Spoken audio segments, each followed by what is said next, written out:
Greetings! I will get straight into it. And this game fulfills the holy trinity of quality gaming. The gameplay is excellent and fun, the story is engaging and well written, and the art style is absolutely amazing. I have an entire section on the visual style of this game alone. This is how you make actual cinematic kino art. Holy shit. But let's start at the easiest part, the price. Replaced will cost you $19.99 or your whatever regional equivalent. That is like $20 for 9 to 10 hours of a single player campaign. It's a pretty fair asking price, especially since I think this game excels in the most important aspects of what a game should be. So to me the price is fine, but as always, if you don't feel it or you're not sure about it, wait for a sale or use other means of acquisition. We don't judge here. Let's get right into gameplay. I usually spend a lot of time on this section since I feel gameplay is the most important part of a video game naturally. Replaced keeps it nice and simple and easy, while still being entertaining, engaging and simply fun.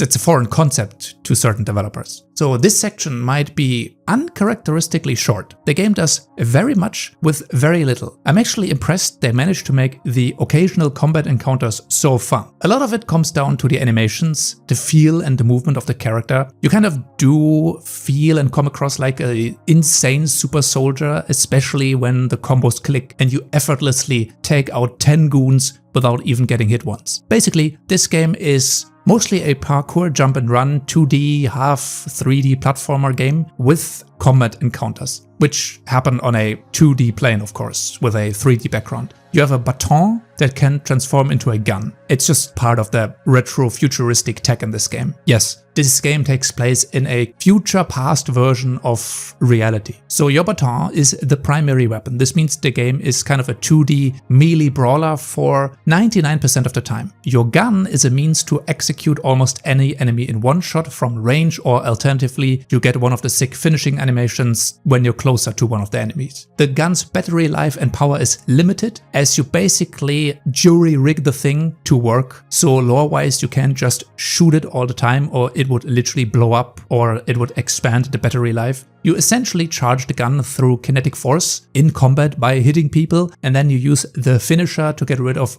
bigger enemies, threats or annoying fast enemies. You have a dodge, a counter move, and a block or a parry of projectiles, as well as later on you get an AoE stun and a time-limited mode where you can freely shoot your gun. The AoE stun can only be used once per combat encounter, and the gun mode has an additional charge requirement. You can also heal yourself in combat, and depending on the difficulty you get healing charges back after each combat encounter. You get less healing the higher the difficulty. On the topic of difficulty, the game is rather easy on normal, so I would actually maybe even suggest you try this on hard mode for your first playthrough. The story is really dark, so if you add in the extra challenge of the hard mode experience, it would give the game an even more bleak and desperate feeling, which I would think would serve the overall experience more. I personally played this on normal and felt like this might have been a bit too easy at a few points in the game. Enemies come in a few varieties. You have generic goons, big goons, fast goons, ranged goons, and then 2 bosses. There are attacks you can counter, some of them you need to dodge, and projectiles you can always block and reflect once you have the ability. All of these are signaled by different colored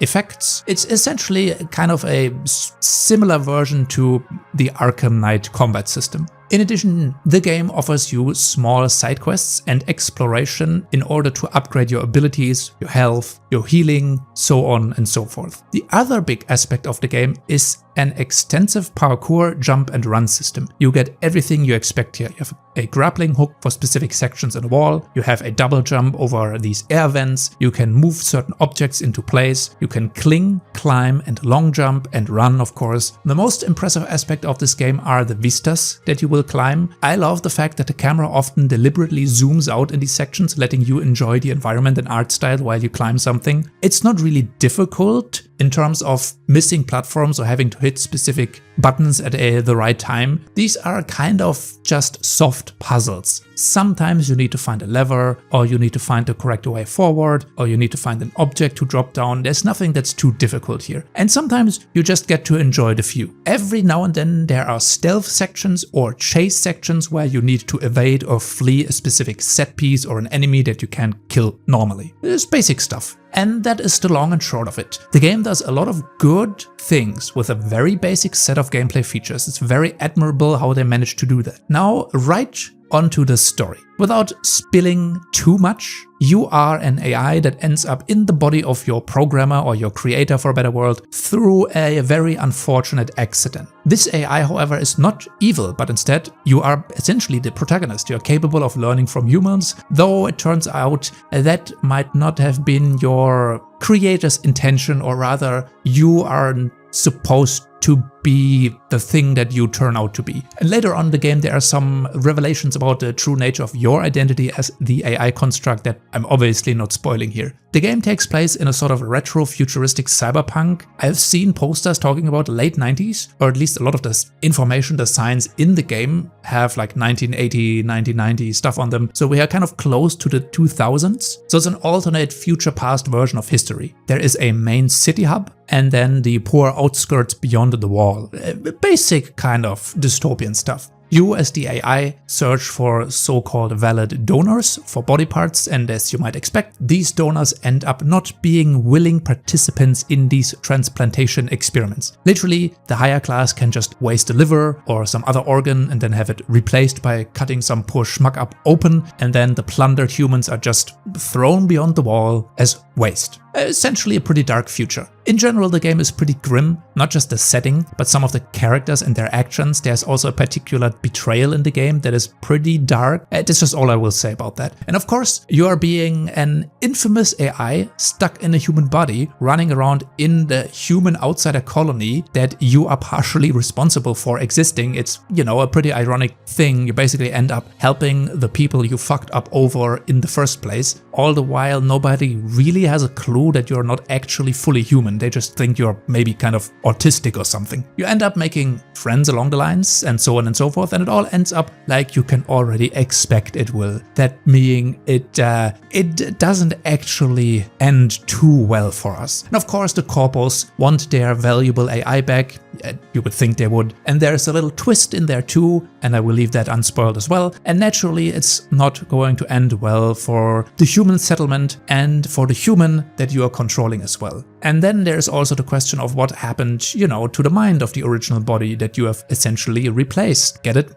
That's why the game is called Replaced. And all I can tell you is, well, there's a reason he doesn't talk anymore. Let's just say that. And yeah, the game goes for a bit of a cyberpunk ending. And yeah, that's all I want to talk about story-wise. The story is really, really good. I wouldn't call it revolutionary, but for an indie project of this size, it's quite adequate and kept me entertained. And the writing as well wasn't annoying. Most of this is not voiced. It's kind of just text that you read. And for that, it's engagingly written. It's miles better than some of the modern AAA slop you get served, that's for sure. But now we need to talk about the third aspect of the holy trinity of gaming, the art style. And man, I have rarely seen a game that takes the idea of cinematic and actually fully runs with it. You know how games are specifically not movies is important. Games are not just movies, and how games can actually play with the idea of cinematic vistas and reality-defying aspects in a more interesting and more surreal way. A game can more fully commit to making things more outlandish, more,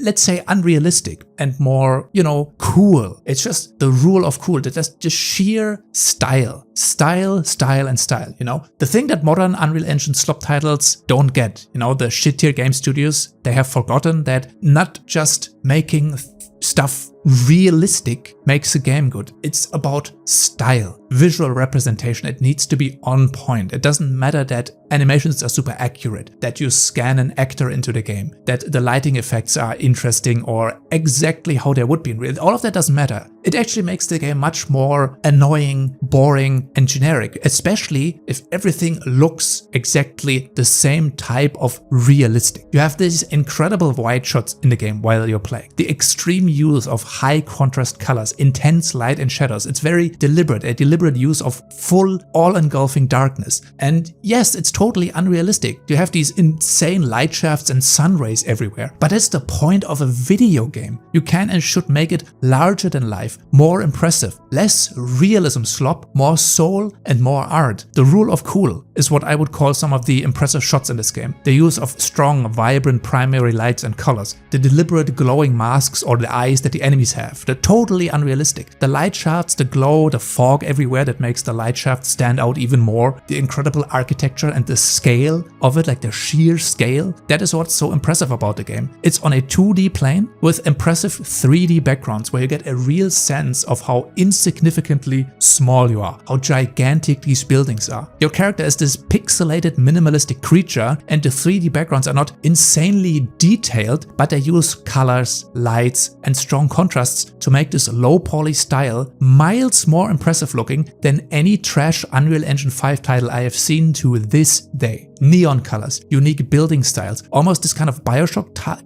art style in the interior design in some of the areas, huge spaces where you feel small and insignificant, and most importantly, these surreal feeling spaces. You don't need to force realism into these games all the time. It makes things smaller. Sometimes you have forced perspective shots, zoomed out shots. You know, sometimes you have a gigantic long ass crane that you just run across. It's just a cool set piece, even though it might not make sense entirely, but it's cool. It's just fucking cool. It isn't realistic. You have strong flooding red light throughout an entire room. That's not realistic lighting in a room, but it's sick. It's an atmosphere. You need to create a scene for a fight or a cutscene, whatever. Like, it needs to look cool. This game just oozes style. The character outfits, even though they're super low poly, you see the vision, especially that police commissioner that chases you throughout the game. That dude is dripped out to the max. And the characters have so much flair. There's one dude with the long hair that is your companion. He has these exaggerated hand movements when he swipes his hair back and when he punches his hands together, when he's got an idea or he gets excited and ready to go. All of these animations make the characters stand out, even though there are just a few pixels. You know, the commissioner lighting up a cigar and flicking it, the cinematic slow walk through the fire from the silhouette to seeing who it is that's walking out of the fire. You know, all of the characters have style, even though you can't see much of them in terms of detail. I also forgot that you get this pager that you can use, which zooms into the game and shows you like a 3D rendering of the pager that you can scroll through. You know, this is an immersive aspect to the game. This pager is used as your menu, an interactive in-game menu that's with you in the universe. It's a tool to take photographs of evidence or upgrades and get collectibles, and later it's used to seamlessly hack devices and take them over. You just switch to your pager, it zooms in seamlessly, and then you hack stuff. That's so fucking cool. It just switches from a 2D to a 3D plane. I also want to highlight how fucking good the snow and the cold feels in this game. They managed to make this entire city feel so fucking cool in the winter, and that's something I did not know would make a cool set piece. Like a neon, retro-futuristic cyberpunk in winter. Such a cool idea. How the fuck did I manage to make this low poly snow and ice look so cool? There's just this sheer commitment in this game to make shit awesome looking. From the characters to the enemies to the set pieces, and the scale, the lighting, the contrast, the shadows, everything flows. This 200% commitment. No half-assed realism, no shitty teal and bisexual lighting garbage you see in every Hollywood slop game remaster. Is just unique, soulful, real, actual art style. That shit is what impressed me the most about this game. A low poly 2D game with this amazing, impressive, immersive 3D backdrop. And holy shit, there's moments where they just let the camera zoom out and show you the cool vistas, which then leads to me sometimes dropping to my death instantly because I want to, you know, look at the thing and I'm not paying attention anymore. But that's the thing too, you know, these aren't just cutscenes. Most of the time, these are set pieces that you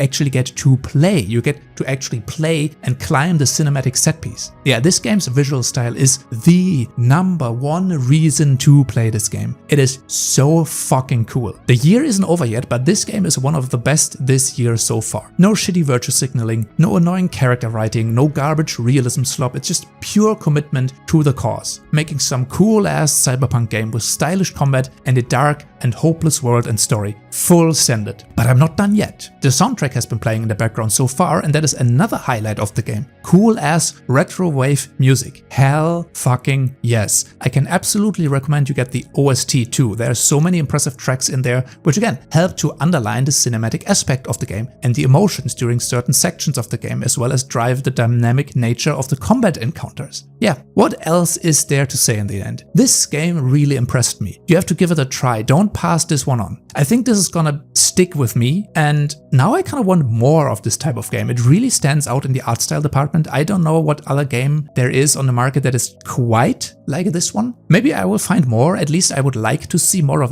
this type of genre in game. We need more of these games, less uninspired, sloppy, soulless remaster Unreal trash. We need more of this. Anyway, hope you give this one a try, and I will see you next time.